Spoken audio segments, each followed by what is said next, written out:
Naranasan mo na bang magutom sa campsite dahil kapo sa pagkain? Malayo pa lang ang akyat, planuhin mo na ang mga pang-araw-araw na meal plan mo.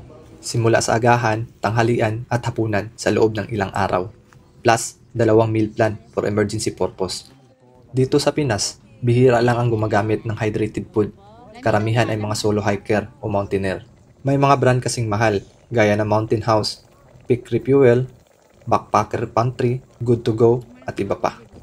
Pero dito sa atin ay traditional food, fiesta style. A day before the hike, sa umaga mamalengke ka na.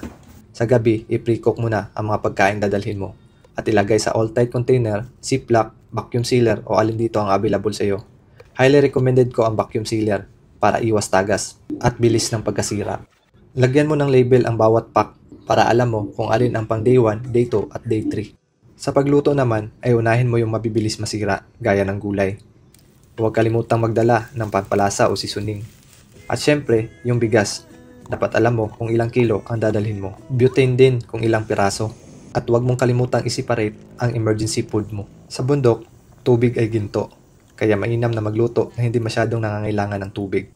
Hindi lahat ng pagkain tumatagal sa bundok, pero lahat may paraan. Follow for more trail tested tips for Manering Collectors.